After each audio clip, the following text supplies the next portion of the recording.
ito ay rated SPG. Striktong patnubay at gabay ng magulang ang kailangan. Maaaring may masiselang tema, lengguwahe, karahasan, sexual, horror o droga na hindi angkop sa mga... Sinamantala na nga ni Mookie na wala nga si Olive sa kanilang bahay upang ang imbestigahan nga ang kwarto nga nito ni Olive kung saan nga nakatago ang mga medical records nga nito ni Mookie. At dito na nga natuklasan nga ni Mookie ang katotohanan na wala nga siyang sakit simula pa ng bata nga siya.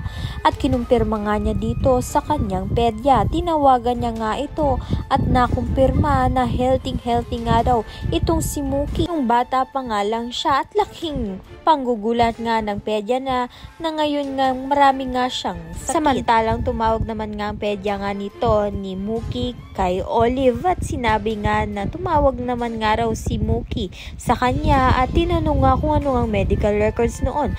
Kaya naman nga takot na takot nga itong si Olive na malaman ni Mookie ang katotohanan. Ngunit huli na nga ang lahat dahil alam na nga ni Mookie ang katotohanan tungkol nga sa pagkatao niya.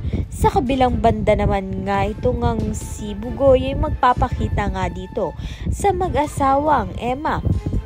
At dito na nga sasabihin ni Bugoy dito nga kay Emma na buhay nga raw ang kanyang anak, na buhat-buhat pa nga raw ng isang babae.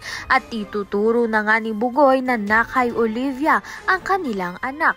Kaya naman nga't nagkaroon nga ng pag-asa itong ang si Emma na kahit 17 years na nga nilang pinagluluksaan itong ang anak nila ay hindi pa nga huli ang lahat. Kaya naman nga't gagawin nga ni Emma at ng kanyang asawang lahat upang nga makuha itong si Mookie kay Olive. Ayan at iba pa ang dapat nating pakaabangan. Maraming salamat sa iyong panonood.